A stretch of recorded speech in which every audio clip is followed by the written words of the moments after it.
కావ్యాన్ని రాజు ఎప్పుడు తిడతా ఉంటాడు, తింగరి తింగరి అనేసి. ఎందుకు తిడతా ఉంటాడు అబ్బా ఇంత మంచి అమ్మాయినే అనేసి నేను అనుకున్నాను. కానీ ఈరోజు చేసిన పని కావ్య అసలు నిజంగానే తింగర్ అనుకోవాలి.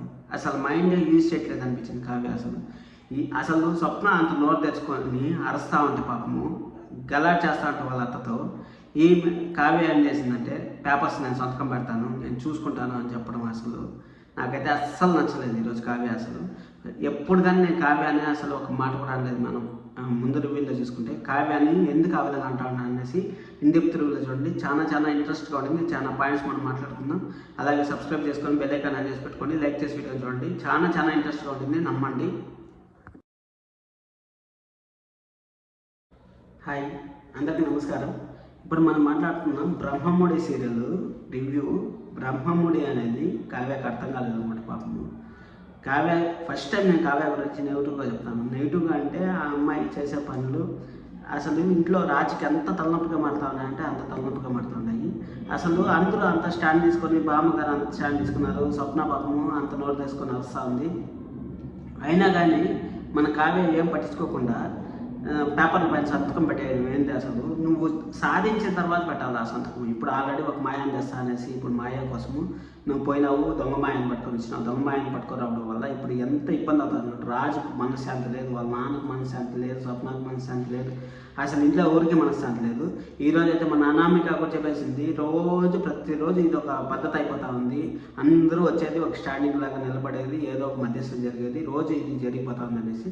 మీకు కూడా ఖచ్చితంగా అదే అనిపించింది. ప్రతిరోజు ఒక అసెంబ్లీ హాల్లో మీటింగ్ జరుగుతుంది చూడండి, ఆ విధంగా ప్రతిరోజు వస్తాను. ప్రతిరోజు ఒక్కొక్క ఎపిసోడ్ ఆ హాల్లోనే సీరియల్ మొత్తం జరిగిపోతా ఉంది. కార్పొరేట్ లెవెల్లో జరిగితే బాగుంటుంది అనేసి నేను సండే అనాలిసిస్లో చెప్పాను. కార్పొరేట్ లెవెల్లో ఎందుకు జరగాలంటా ఉన్నానంటే, ఎప్పుడు ఒకే ఇంట్లో బంధించేసి సీరియల్ చూస్తే అసలు ఎవరికైనా కానీ డిస్టర్బెన్స్ ఎక్కువ అవుతూ ఉంటుంది.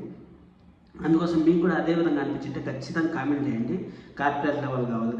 కార్పొరేట్ లెవెల్లో ఫస్ట్ అటెండ్ ఆఫీసు, కొంచెం మన ఆఫీసు కొంచెం ఇల్లు చూపిస్తే బాగుంటుంది. ఒక పెట్టిన తెచ్చి ఒక పెట్ట కోసం అనేసి సీరియల్ని 2 నెలల నుంచి సేమ్ ఫాలో అయిపోతా ఉంటే ఇప్పుడు మాయ రుద్రాణిగా చేసిన ప్లాన్కి ఇప్పుడు మాయ పెళ్లి చేయాలంట అంటారు. ఇంకా పెళ్లి చేసేదంతా కూడా ఆ ఇంట్లోనే ఉంటుంది. ఆ ఇంట్లో ఇంకా పెళ్లి సంబంధాలు. అసలు అపర్ణ గారు ఒక విషయం చెప్పండి, ఇప్పుడు మీరు కావ్యకి ఏమి న్యాయం చేస్తానంటే చెప్పండి. ఆ ఇంట్లో నుంచి పంపించాలి, ఆ సంతకం పెట్టలేదని నిన్నటి వరకు అని ఎగిరినారు, సంతకం పెట్టలేదు అనేసి. ఇప్పుడు సంతకం పెట్టిన తర్వాత కానీ నువ్వు ఏమో పైకి వెళ్ళిపోయినావు అనుకోవద్దు. నా దగ్గర అతాపాతాలను తొక్కిపోయినావు.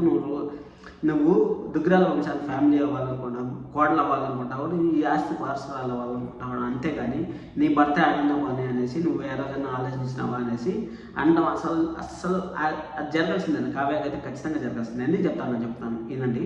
ఇప్పుడు సంతకం పట్టుకున్నావు అంటే కావ్య మంచిదిగానే ఉంటుంది. కావ్య మంచిదిగా ఉంటే అప్పుడు స్టాండర్డ్ ఒక లెవెల్లో మెయింటైన్ చేస్తాను అనుకోవచ్చు. ఇప్పుడు నేను పట్టుకుంటాను, పెళ్ళికి గ్యాప్ ఉంటుందంటే రేపు పెళ్లి చేస్తే ఏం చేస్తారు కావ్య గారు? చెప్పండి, మీరే చెప్పండి. ఇప్పుడు రాజు అన్ని మాటలు మాట్లాడుతున్నా, నేను పట్టుకుంటాను, కనీసం రాజుతో అన్న హెల్ప్ తీసుకోవాలి కదా. రాజును అన్న రాండి పోయి ఎతుకుతాము, మన ఇద్దరం పోయి ఎతుకుతాము అనేసి రాజు హెల్ప్ అన్న తీసుకోవాలి కదా. అట్టగా మీరు ఒకరే పోతారు, కిడ్నాప్ అయిపోతారు, అన్నీ చేస్తారు. అసలు ఇప్పుడు స్వప్న అంత స్టాండ్ తీసుకున్నది, బామ్మ గారు అంత స్టాండ్ తీసుకున్నారు, వాళ్ళందరికీ ఏం వాల్యూ ఇచ్చినారు చెప్పండి మీరు? అసలు నాకైతే ఈరోజు కావ్య గారు అయితే చాలా ఇదిగా డిస్టర్బెన్స్గా అనిపించారు. మీకు ఎలా అనిపించారో కూడా కామెంట్ చేయండి. ఈరోజు సీరియల్ బాగుంది. కానీ బాగుండే సీరియల్ కావ్య ఇలా చేయడము అసలు ఏమాత్రం నచ్చలేదని అనిపించింది నాకు. అపర్ణ గారు ఇప్పటికన్నా మారుతారేమో, కావ్య ఇంత చేసింది కదా ఇప్పటికన్నా మారుతారేమో అనుకుంటే అసలు అపర్ణ గారు ఇంకా ఎక్కువ కావ్య పైన కోపం పెట్టుకుంటారు. ఎందుకంటే ఇప్పుడు సంతకం పెట్టేసింది. ఇప్పుడు రుద్రణ గారు చెప్తా ఉన్నారు ఆస్తి కోసమే వచ్చింది, హోదా కోసమే వచ్చింది అనేసి చెప్తా అనుకుంటున్నాను. అదే నిజం కదా. ఇప్పుడు నువ్వు సంతకం పెట్టేస్తే ఏమని అర్థము? నువ్వు ఆ ఇంట్లో ఉండి నువ్వు వేరే వాళ్ళని పెళ్లి చేసుకున్నా నీకు ఇష్టం లేదనేసి కదా. అది కరెక్టే కదా రుద్రాణి గారి పేరు కూడా. ఇది మనం సీరియల్ కంటెంట్గా మాట్లాడుకుంటున్నా. ఇది మనం ఎవరిని ఇన్వాల్వ్ చేయాలని చెప్పి నేను మాట్లాడలేదు, సీరియల్ కంటెంట్గా మాట్లాడుకుంటున్నా. ఇది మాత్రం కరెక్ట్. రేపు రాజు అడుగుతున్నాడు, నువ్వు తింగరవా, నువ్వేమన్నా నువ్వు నాకెందుకు పెళ్లి చేయాలనుకుంటావు, ఎందుకు సంతకం పెట్టావు అంటే, నేను నా పనులు నేను చేసుకుంటాను, పెళ్లి చేసుకుంటానంటే ఇప్పుడు నువ్వు పెళ్లి చేసేదానికి అసలు రాజుకి అసలు ఇష్టమే లేదు కదా. నువ్వు ఎలా చేస్తావు చెప్పండి? అసలు కావ్య గారు మీరు చేసింది అయితే నాకైతే 100% నచ్చలేదు. అసలు మీరు అందరి కోసం అని స్టాండ్ తీసుకుంటే, అందరూ మీకోసం స్టాండ్ తీసుకుంటే మీరు ఇలా చేయడం అనేది అసలు బాగాలేదు. ఇంకా చూసుకొని ఉండండి, మీకు ఎన్ని కష్టాలు మొదలవుతాయి. ఇంకా మాయ సంతోషపడతా ఉండే చూడాలి. అప్ప నెక్స్ట్ లెవెల్లో సంతోషపడతాను మాయా రుద్రాణి గారు. మనం సాధించేసాము, ఇంకేం ప్రాబ్లం లేదు. రాహుల్ ఆఫీస్కి ఎవరు రారు, ఆఫీస్ మనకు టెన్షన్ లేదు అనేసి వాళ్ళు సంతోషపడతా ఉంటారు.